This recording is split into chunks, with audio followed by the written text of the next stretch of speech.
What's up, everybody? It's another candle. If you're wondering, no, I don't have a what do you call it, like a little mount that you place on your windshield to mount your phone to. No, I don't have one of those. I just ripped off my mom's idea. And I grabbed two of these little hair bows. It's not really a hair bow, but you know, the bands. And I just stuck my phone on the mirror, because I really don't use this mirror here anyways. If you can see right up that way, yeah, my back window there was tinting that was on it, and whoever tinted the windows did a really terrible job. And so after a couple of summers it started peeling, and we just went ahead and well, I don't even think it was us, I think it was my wife's papaw. Went ahead and scraped a good bit of it off, that way we could still see out of it. Didn't do the best job ever, but hey, it still works for the most part. So I really don't use that mirror, so I figured, you know what, I'm just gonna slap my phone up there the same way my mom does. It'll make it to where these videos are a lot less bouncy, and I'll be able to have both hands on the wheel. I don't really care about having both hands on the wheel. I drive just fine with one, but it still helps a little bit. I can still sit over here and grab my drink and take a slurp. That's not what this video is about. I just figured I'd let you know. You'd probably notice the difference. What I wanted to talk about with this video, and want to give some props to JP Sears. I like a lot of his videos. His channel is the Awaken with JP. He also has a JP Reacts channel, and I really love the way he does his videos, because he does them basically like a comedy skit, but the whole time he's telling you information. It's one of those things. He does it in a way that I don't know if they'd ever be able to like suspend or ban his channel for talking about anything, because the way he does it is so sarcastic. I think they're really good videos. They're very enjoyable, very funny. If you've never watched them, go look up Awaken with JP. Very good information, but it's very funny. He did a video today, and I just wanted to kind of mention something a little bit on top of it. Don't you remember going to school and you're reading in your history books, you're in history class, and you're going over the American Revolution? What an awesome time for our nation. We stood up for what we believed in, we stood up for our rights, and we fought against the tyrants in Great Britain. I believe it was King George at the time. Correct me if I'm wrong. But either way, we fought against the crown, and we won our sovereignty as a nation. We wouldn't be where we are as a nation right now if we hadn't done that. We would have been under their rule still. Do you guys remember one of the reasons why that war was started? You probably do. You probably already know what I'm about to talk about. That war was started because we were paying a 2% tax on tea. Just tea. I don't really remember us having to pay, like, I'm trying to think back right now. Correct me if I'm wrong. But as far as I can remember, we weren't really paying taxes on anything else, any other exports or imports. Just tea. If there was anything else, it obviously wasn't a lot. We revolted against the rule of the United Kingdom crown, because of a small tax. Now we live in a nation where just having a T-tax would be considered an incredible blessing compared to what we deal with now. Now we are taxed on everything. You get taxed if you die. Like, what in the world? You pay your taxes and you get your income taxes back, and you got to pay your taxes on those too. You're taxed on your income tax. It just doesn't make any sense if you ask me. And the reason why it's gotten to this point is because we have let it get us to this point. We've allowed this.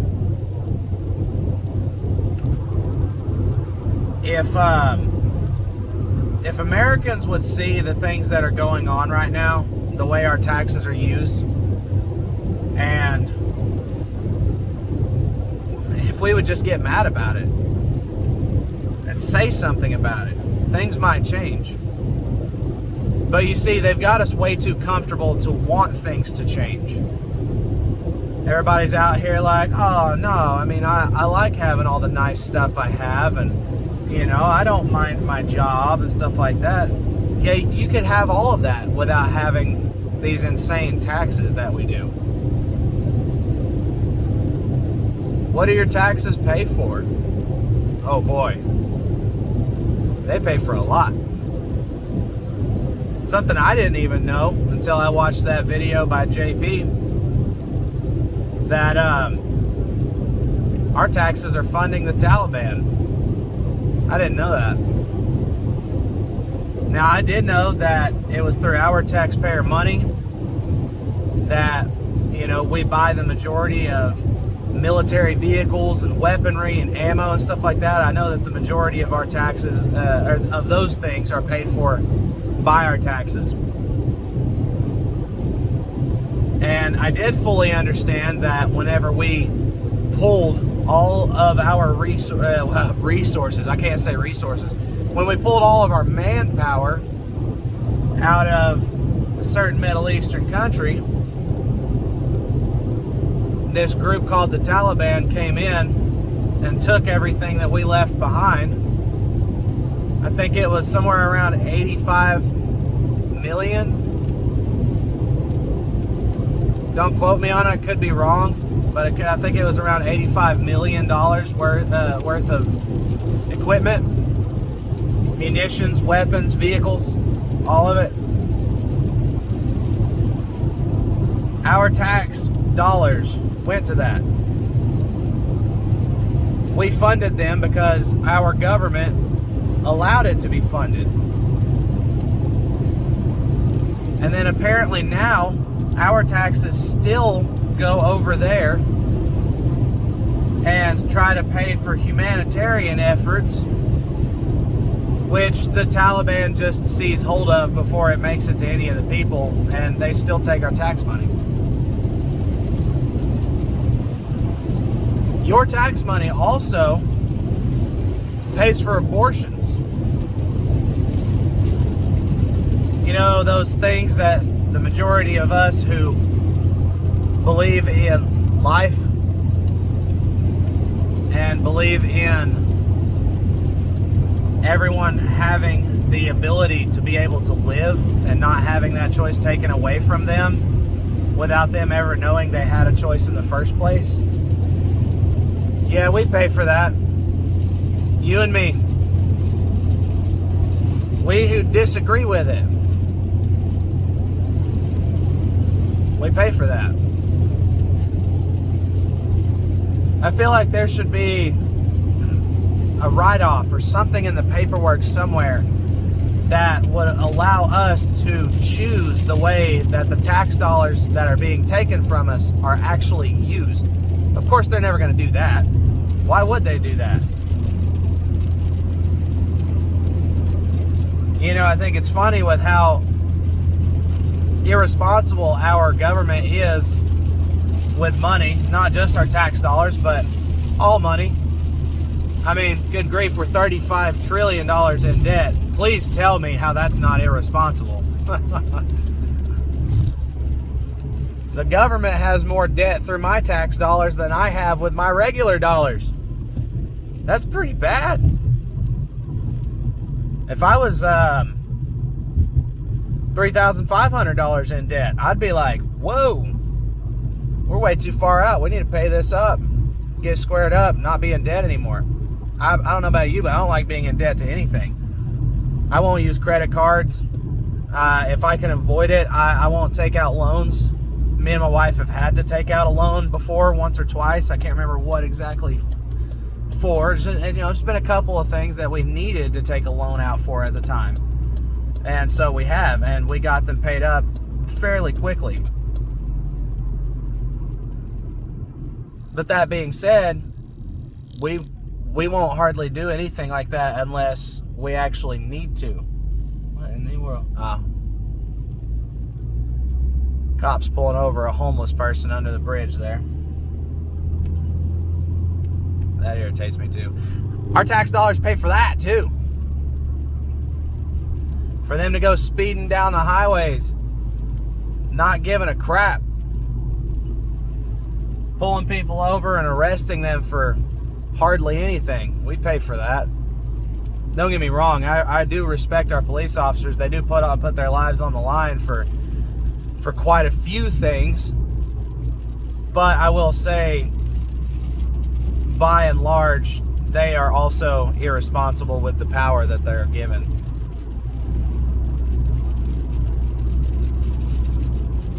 What was I talking about? Oh yeah, irresponsibility with tax dollars. They're $35 trillion in debt. But yet, your taxes are going to such useless things. Useless experiments that do nothing. Oh my goodness, one of the ones JP was talking about was how the government has used our tax dollars. I can't remember how many millions it was to do this experiment, to see how well gingerbread houses could survive an earthquake. Your taxpayer dollars funded research to figure out how well a gingerbread house could survive an earthquake. Fun fact, gingerbread houses don't do very well with earthquakes. They're not built to withstand that. That's just hilarious and insulting at the same time. But, it's really funny when you think about it. Another point to be made is, if you ever see anybody win the lottery, and I mean like big time, like they hit the lottery and they win it big time, get a couple of million or something like that, you ever notice how they're broke just a couple of years later? It's usually because of the fact that those who got that money through winning the lottery more than likely aren't very wise with their spending in the first place. Like if you're gambling, if you're buying lottery tickets, you are gambling. And I mean, if you really think about it, gambling is just a very irresponsible way to lose your money. Like, hey, I'm gonna throw money in on this, and for a 2% chance to be able to win 100 times what I put into it. That's just dumb. I don't really see it being such a big issue if you're one of those people that goes and buys one or two of these like little $2 scratch-off tickets every once in a while. Yeah, it's still gambling. Yeah, technically it's still a sin. But I mean, at least you're not doing as bad as some people. Where I used to work at a gas station, there was one guy that would come in every single week and spend at the minimum $150, $200 on scratch-off tickets and come back in and throw all of them in the trash. Never saw him win much. Sometimes he would win back what he spent for one or two tickets, but I never saw him make back what he spent in a month's time. Hopefully, maybe he did one of these days. But you think about that when it comes to somebody who gambles with their money, and then recognize the fact that our government's doing the exact same thing. They're gambling with your money for, with different like little experiments, banks and stuff like that. Banks literally just gamble with your money. They throw money in on startup businesses and stuff like that, and if they don't work out, oh, well, whoops, guess you're at a loss. Not the bank, you're at a loss. You guys remember, what was it called? Silicon Valley Bank? Yeah. You know who paid for that? Who, paid up the losses on that? We did. You did. You paid for that. Did you ask to? No. Did they ask you if they could have your permission to bail in or bail out a bank that's defaulted? No, they don't ask your permission. They don't care about your permission. They're going to do it one way or another. So I personally, I think in our nation, I think it's about time to start calling for taxation without representation. I'm not the person to sit here and claim that we need to start a riot or anything like that, but we definitely need to start protesting. These issues are not going to change unless we actually hit the streets and protest. I mean, come on, guys. Look at what was it France? Come on. They raised the retirement age by 2 years in France, and people hit the streets so hard and blocked up everything so badly that they basically had to shut down because everybody they were totally against it. Like I said, here in the United States, we're so cushy and comfortable. We're so fat and lazy. We don't want to do that.